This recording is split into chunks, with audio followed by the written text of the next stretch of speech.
Shalom Bapak Ibu, saudara-saudari yang diberkati dan dikasihi Tuhan. Senang bisa menyapa kembali Bapak Ibu dalam renungan firman Tuhan di minggu ketiga sesudah Paskah ini. Apa kabar Bapak Ibu? Ada sukacita hari ini? Haleluya. Sudah kurang lebih 1 bulan kita tidak berjumpa. Pastinya ada kerinduan yang mendalam untuk kita bertemu kembali, untuk kita bersekutu bersama-sama di gedung gereja ini. Mungkin timbul pertanyaan, sampai kapan pandemi? Kapan pandemi COVID-19 ini berakhir? Mengapa Tuhan seolah-olah berlama-lama mengizinkan kita menghadapi wabah virus corona ini? Tapi di atas semua itu Bapak Ibu, kita percaya, kita harus tetap percaya bahwa segala sesuatu yang diizinkan Tuhan pasti untuk kebaikan kita. Nah Bapak Ibu, saat ini kita akan merenungkan kembali bagian dari firman Tuhan yang terambil dari Yeskiel pasal yang ke-36 ayat yang pertama hingga ayatnya yang ke-7. Konteks pembacaan firman Tuhan saat ini Bapak Ibu adalah ketika Israel dalam situasi yang sangat parah, yaitu pada situasi ketika umat Israel sudah tidak lagi memiliki kebanggaan sebagai bangsa, karena mereka dijajah oleh bangsa-bangsa asing. Lebih buruk lagi, kehancuran yang terjadi bukan hanya secara fisik, tetapi juga martabat mereka sebagai suatu bangsa sudah tidak ada lagi, karena mereka menjadi orang buangan di Babilonia. Hal itu sangat terlihat jelas dalam pembacaan firman Tuhan pada saat ini, yaitu kenyataan bahwa Israel telah mengalami keterpurukan dan kehancuran, bahkan juga telah menjadi cemoohan dari bangsa-bangsa yang lebih kecil yang ada di sekitar Israel. Itu dapat kita lihat di ayat yang kedua hingga ayat yang keempat. Digambarkan bahwa tanah perjanjian yang berlimpah susu dan madu menjadi sepi seperti negeri tak bertuan. Bangsa-bangsa di sekitar Israel pun berambisi merebut dan memiliki negeri yang ditinggalkan pemimpin-pemimpin atau tokoh-tokoh Israel. Pada situasi inilah kemudian Allah mengutus Yeskiel untuk menyampaikan isi hati Allah yang akan bertindak atas bangsa-bangsa yang mencemooh Israel. Allah akan memberikan pemulihan atas bangsa Israel, umat pilihan Allah. Hal itu terlihat pada ayat 4, di mana Yeskiel mulai berbicara kepada gunung-gunung, bukit-bukit, sungai-sungai, lembah-lembah yang menunjuk kepada ciri khas wilayah tanah Israel yang diliputi pegunungan, bukit, alur, dan lembah.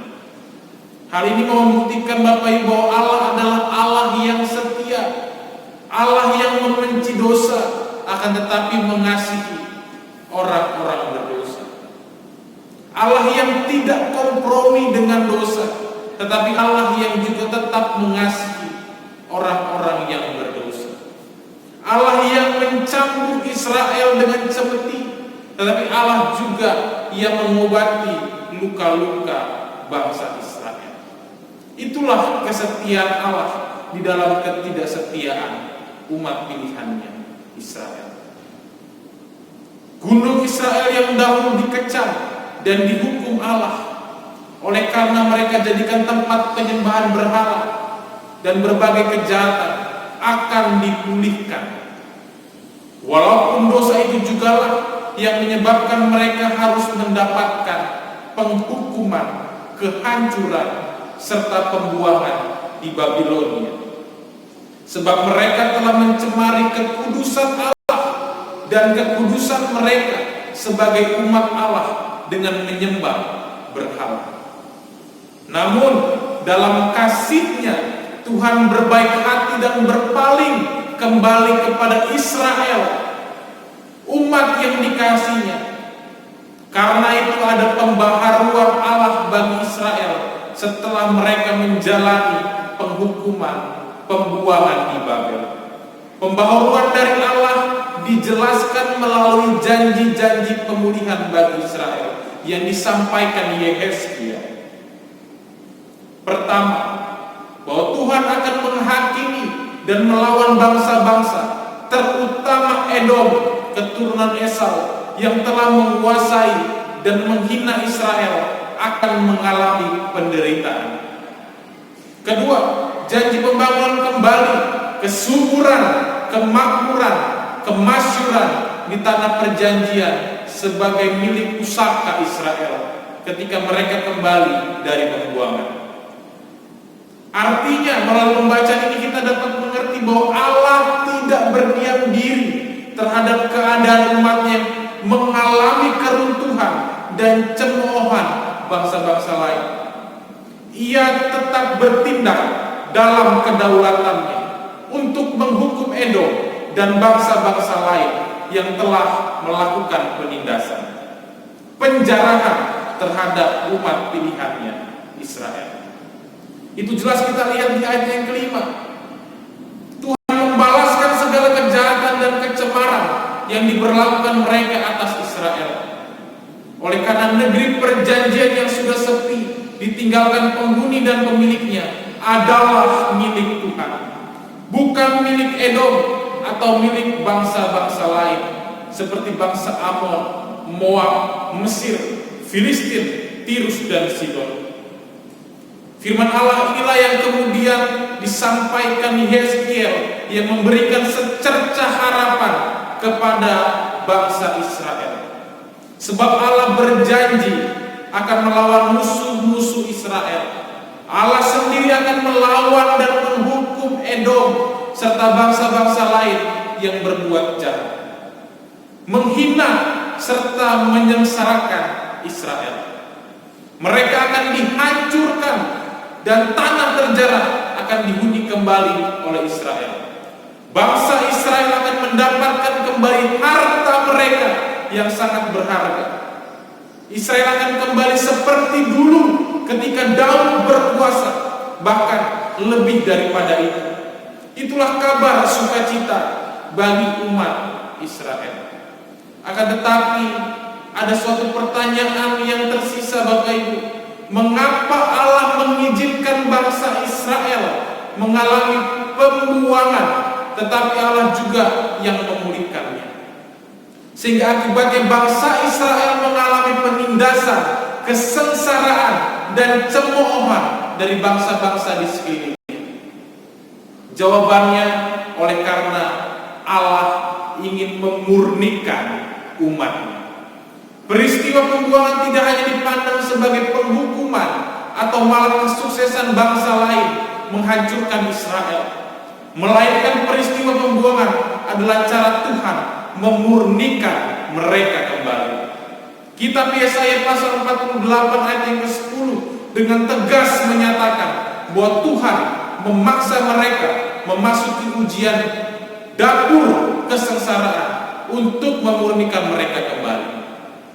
Dengan demikian, penghukuman itu merupakan proses untuk menghadirkan umat Allah yang tak bernoda dan tak bercacat, walaupun harus melalui proses yang tidak mudah, yakni dapur kesengsaraan. Maka itu Bapak Ibu saudara-saudari yang diberkati dan dikasihi Tuhan, melalui pembacaan firman Tuhan ini kita dapat belajar dua hal. Pertama, kita belajar tentang kasih setia Tuhan atas kehidupan umatnya. Walaupun umat Israel telah menyakiti hati Tuhan dengan melakukan dosa perzinahan, penyembahan berhala, akan tetapi Allah tidak pernah meninggalkan mereka. Walaupun untuk berapa saat lamanya mereka diizinkan Tuhan harus mengalami kesulitan, keterpurukan, akan tetapi pada akhirnya Allah tetap memulihkan keadaan mereka. Terkadang Allah terpaksa harus mengizinkan umatnya menghadapi cobaan, dan ujian untuk memurnikannya kembali agar imannya menjadi dewasa. Terkadang Allah mengizinkan umatnya mengalami kesulitan hidup agar dapat mengerti akan kebesaran Tuhan. Oleh karenanya Allah menyesal orang yang diakuinya sebagai anak. Itulah cara Allah mendidik anak-anaknya. Allah mengizinkan anak-anaknya melewati kesulitan dan penderitaan bukan untuk dihancurkan, akan tetapi untuk dimurnikan. Demikian juga Bapak Ibu, kehidupan kita sebagai umat pilihan Allah, kehidupan kita sebagai pengikut-pengikut Kristus, kita juga harus melewati proses pemurnian. Kita juga harus melewati ujian-ujian dan menaklukkan pencobaan-pencobaan, sehingga kita menjadi umat Allah yang tak bernoda dan tak beraib, walaupun harus melalui proses yang tak mudah, yang ini dapur kesengsaraan. Akan tetapi di atas semua itu Bapak Ibu, kita percaya bahwa kasih setia Allah nyata atas kehidupan umatnya. Tepat pada waktunya Allah akan memulihkan kehidupan kita sebagai umat pilihannya. Maka itu marilah kita hadapi segala sesuatu Bapak Ibu yang Tuhan izinkan terjadi dalam kehidupan kita. Karena kita percaya segala sesuatu yang Tuhan izinkan terjadi adalah untuk kita jalani. Tetap percaya bahwa segala sesuatu yang Tuhan izinkan terjadi dalam kehidupan kita adalah untuk kebaikan kita. Lewati setiap ujian-ujian, taklukkan setiap pencobaan-pencobaan, secara khusus dalam menghadapi pandemi COVID-19, di mana ada mungkin banyak di antara kita yang harus mengalami keterpurukan ekonomi. Hadapilah semuanya itu, lewati setiap proses, karena kita percaya bahwa Allah tidak berdiam diri di atas keterpurukan kita. Ia akan bertindak pada waktunya yang tepat. Percayalah, akan ada saatnya Tuhan memulihkan kehidupan kita. Walaupun situasi kehidupan di sini kita boleh tidak menjanjikan, bahkan mungkin kita merasa seperti tidak ada yang bisa diharapkan, dipegang dan dibanggakan, menghampar di depan kita semua yang mengecewakan. Tanah air tercipta hanya dalam Tuhan. Tetap percaya, masih ada harapan, karena masa depan ada di dalam tangan Tuhan dan tidak ditentukan oleh reruntuhan dan kegerasan.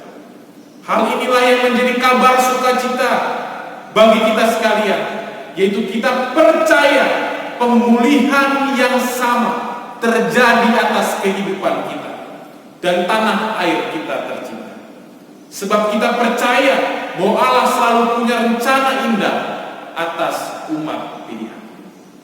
Yang kedua Bapak Ibu, kita dapat belajar tentang kesetiaan Yehezkiel di tengah kesulitan. Walaupun ia tidak melakukan dosa perzinahan sebagaimana yang dilakukan umat Israel pada umumnya, tetapi ia juga merasakan keterpurukan di dalam pembuangan. Ia tetap melewati setiap ujian dan pencobaan dalam kesetiaannya kepada Allah sampai akhir hidupnya. Walaupun situasi di sekelilingnya seolah-olah tidak ada lagi pengharapan, namun ia tetap membawa harapan. Maka itu Bapak Ibu, hal yang sama mari kita lakukan. Marilah kita juga seperti Yehezkiel yang membawa harapan kepada orang lain. Tetap setia walaupun dalam kesulitan. Marilah kita menjadi pembawa harapan di tengah situasi pandemi COVID-19 saat ini. Bantulah mereka yang berkekurangan dengan apa yang Tuhan izinkan kita miliki saat ini. Karena di tengah kesulitan pun kita tetap dapat menjadi berkat. Tahukah Bapak Ibu, kapan Tuhan memanggil anak-anaknya untuk menghadap kepadanya? Ya, setiap saat. Tetapi ada saat di mana Allah memanggil kita secara khusus, yaitu ketika Ia mengizinkan kita mengalami persoalan-persoalan kehidupan, mengalami masalah-masalah hidup. Di saat itulah Allah memanggil kita secara khusus. Di saat itulah kita bercakap-cakap dengannya. Di saat itulah kita berdialog dengannya, memohon Ia menolong, menjaga, dan melindungi kita.